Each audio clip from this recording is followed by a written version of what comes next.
Bom dia, povo, bom dia. Essa semana a gente continua, né, a nossa saga pela língua portuguesa. E essa semana, diferentemente do que eu já tinha feito com vocês, eu vou deixar para depois os nossos... Deixa eu ver aqui. Eu tinha dado para vocês texto publicitário. Eu vou deixar para depois, certo? Vou aproveitar que ninguém me mandou a atividade que eu pedi, não foi? Mas essa semana eu quero que vocês façam uma atividade que é muito importante. Vamos lá. Queria que vocês abrissem a página 79, que a partir de hoje estaremos com o nosso livro pronto para ser usado. E hoje, né, diferentemente da semana passada, a gente vai começar com o livro. Então, quero que vocês abram a página 79 para a gente falar sobre notícia, sobre as principais características da notícia, para a gente falar o que é notícia, certo? E aí a gente começa. O que são as notícias? As notícias, que ele já está dizendo aqui, eu vou ler e eu vou explicando, lendo e explicando para vocês. A notícia é o texto jornalístico mais ágil e dinâmico, responsável por informar as pessoas acerca dos fatos e assim contribuir para que elas conheçam melhor a realidade que as cerca. E aí a notícia é um gênero textual que está presente no nosso dia a dia. E ele começa, e ele é um dos principais temas da notícia, é o que está acontecendo naquela hora, naquele momento, naquele exato momento. E ele sendo encontrados nos principais meios de comunicação. Podem ser em jornais, podem ser em telejornais, né? Pode ser em rádio, que hoje é muito mais difícil a gente encontrar rádio-jornal, né? E aí é um texto informativo sobre um tema atual ou sobre algum acontecimento real vinculado pelos principais jornais. Ou seja, o que estiver acontecendo de mais importante naquele dia ou naquela semana vai ser noticiado e vai ser vinculado pelos principais veículos de comunicação, que agora o principal veículo de comunicação é a internet, né? E a internet também traz esse texto, esse tipo textual, que aí, como a gente fala no português, outros suportes, que o suporte desse texto, desse tipo textual, seria televisão, jornal, né, o jornal impresso, revistas, pode ser também rádios e agora com a internet. E aí podem ser textos descritivos ou narrativos. O que seria um texto descritivo? Seria descrever fato, descrever como aconteceu, o que aconteceu, com as principais características desse acontecimento, para ele descrever como ele viu, para contar a você e para ser uma coisa mais imparcial, seria essa descrição. E a narrativa seria uma forma narrativa desse texto, seria narrar esse acontecimento. Às vezes a gente coloca, às vezes a gente acha, a gente vê características, analisa esses textos e vê alguns ideias ideológicas, eu ia dizer, mas algumas ideologias nesses textos. Por isso que é muito mais frequente, é muito mais importante, não, é muito mais certo seria se eles fossem totalmente descritivos e não narrativos, mas existe também. Eles podem ser descritivos e narrativos ao mesmo tempo, certo? E aí as principais características seriam a informação, a descrição, e eles são curtos, não são muito grandes, né, para que o leitor não se perca e não fique desinteressado pela notícia. A linguagem, ela é formal, geralmente não veículo de comunicação, tipo Diário de Pernambuco, jornal,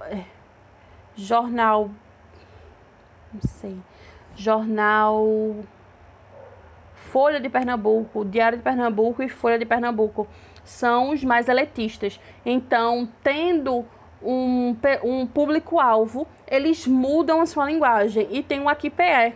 O Aqui.pe que é bem popular, que eu gosto muito, que ele é 25 centavos. Não sei se é 25 ainda, ou se é 50, ou se é R$1. Mas, pelo que eu lembro, é 25 centavos. E aí, ele traz as notícias de uma linguagem mais informal, mais coloquial, para se aproximar das pessoas que vão adquirir aquele meio, né? Aquele meio de comunicação. Então, geralmente, essa linguagem, essa característica mais clara, mais objetiva da linguagem mais formal, ela se diferencia de acordo com as pessoas que vão consumir aquele produto. Se for o tipo de pessoa que vai consumir o Diário de Pernambuco, acabei de dizer o nome do jornal, eu esqueci. O Diário de Pernambuco, a Folha de Pernambuco, eles utilizam uma linguagem mais formal, certo? Mas o Aqui PE, ele traz uma linguagem mais coloquial. E aí a gente vai para os meios de comunicação da televisão. NETV, Bom Dia Pernambuco, Bom Dia Brasil, eles já formam, eles já têm uma linguagem mais formal. Mas aí, se a gente for ver Cardinô, né? A bronca pesada, lá 24 horas de manhã cedo, que eu nunca vi alguma coisa dessa. Eu assisti o negócio de morte em 1 hora daquela.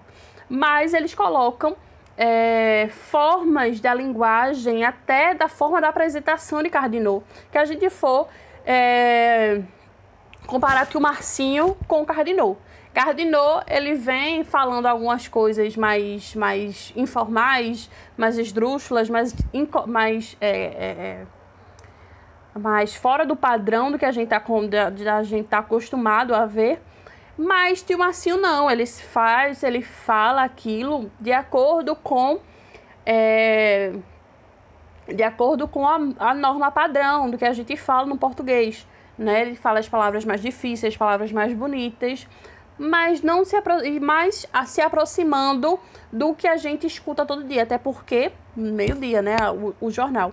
Então, o tipo de linguagem, ele vai depender da pessoa ou das pessoas que vão assistir aquele telejornal. E aí outro que eu não lembro é Balanço Geral. Balanço Geral tem a mesma linguagem e a mesma dinâmica que Cardinô tem, que seria um repórter mais agitado, mais solto, mais esvoaçado, para ele chamar a atenção desse público que não está acostumado com as formas mais coloquiais, mais brandas da linguagem. E aí, por isso que se diferencia. E aí, o jornal, tem aquele jornal que eu esqueci, que fala sobre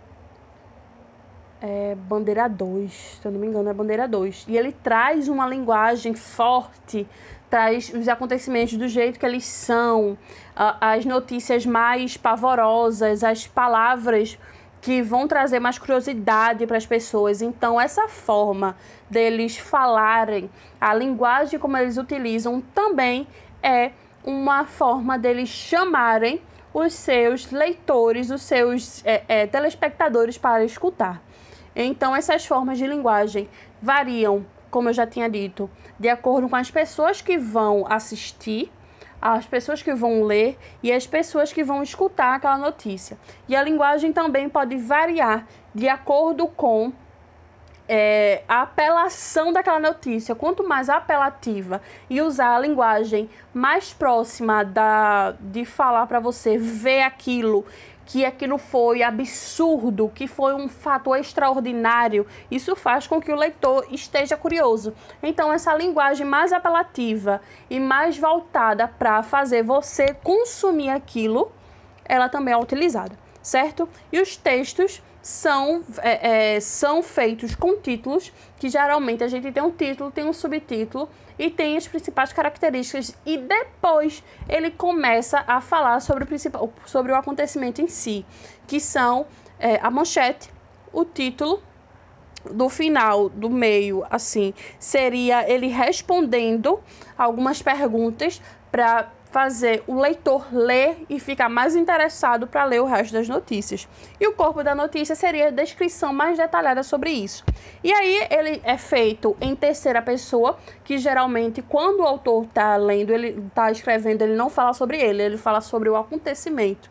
Então, quando a gente fala do acontecimento, a gente fala na terceira pessoa, porque a gente está falando dele, certo? E não de si mesmo. Dele. Então, sempre linguagem narrativa em terceira pessoa, certo?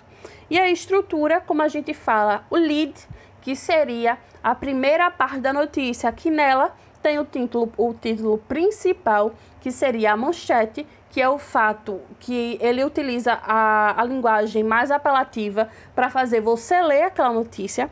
O subtítulo, que seria o título mais específico sobre o tema da reportagem, o que a reportagem está falando.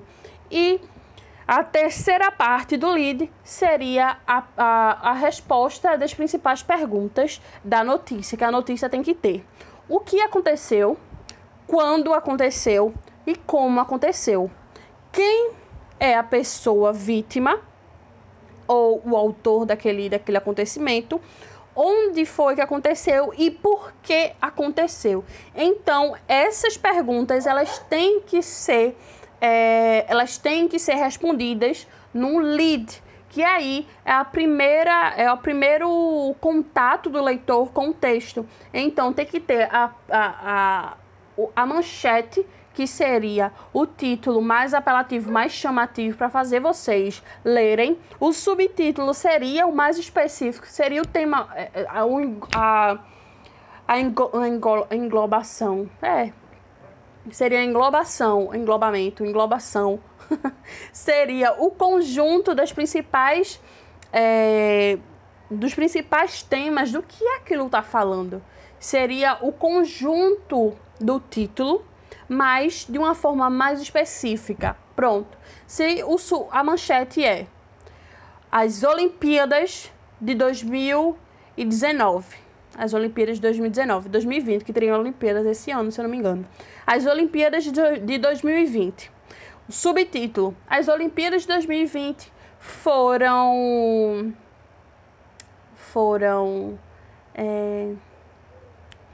mudadas de data por conta do coronavírus. E aí, no lead, o que aconteceu? O coronavírus ocorreu aí, que a gente está sabendo, quando os principais indícios de coronavírus no Brasil e no mundo foram no começo do ano. Mas na China, que seria na China, né, os jogos, os principais indícios, indícios de coronavírus foram em meados de novembro e dezembro de 2019. Como?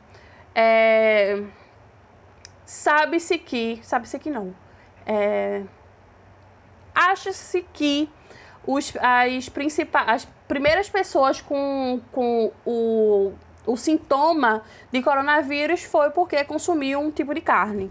E aí, quem foram essas pessoas? Foram as pessoas de um condado na China, que foi Wuhan. E aí, onde aconteceu? Na China e Wuhan, que foi os principais indícios, as principais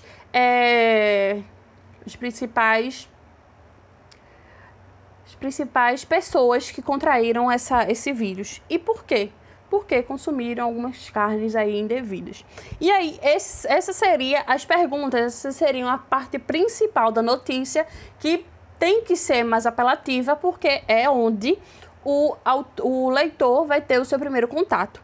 E aí, o corpo da notícia, ela traz as descrições da notícia e do tema muito mais detalhados. Então, é no corpo da notícia onde ele vai dizer com mais propriedade o que está acontecendo, certo? Não de forma mais rápida aí que eu disse a vocês. E aí, que cerca. Com base nessas informações, a população pode refletir sobre essa realidade, formular opiniões mais sólidas e até mesmo agir para transformá-la. E aí, nesse capítulo, vamos exercitar a produção de notícias e estudar como esse gênero textual se constitui para relatar os acontecimentos.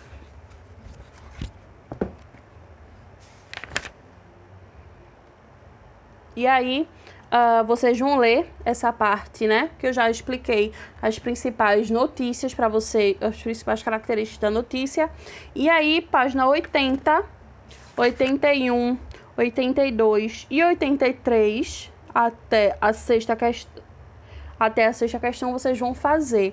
Vão ler interpretação textual, o primeiro contato de vocês com o texto, certo? Mas eu acho que eu vou ler. Por fé e lucro. Aí vocês estão vendo que seria a manchete. Vamos lá para o subtítulo.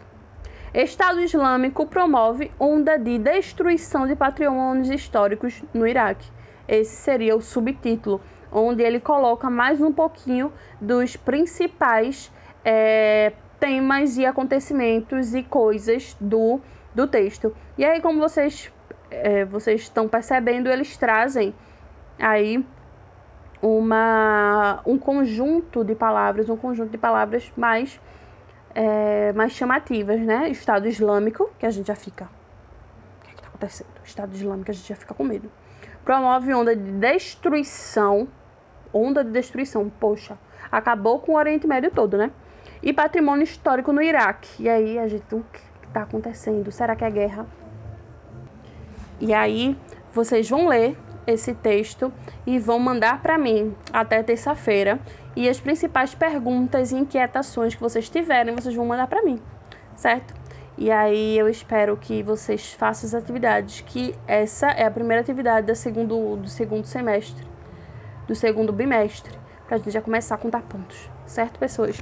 Página 80, 81, 82 e 83 até a sexta questão. Então façam, que semana que vem vai ser tiro, porrada e bomba, que eu vou começar com redação em português tudo junto, certo? Beijo pra vocês, qualquer dúvida pode tirar comigo.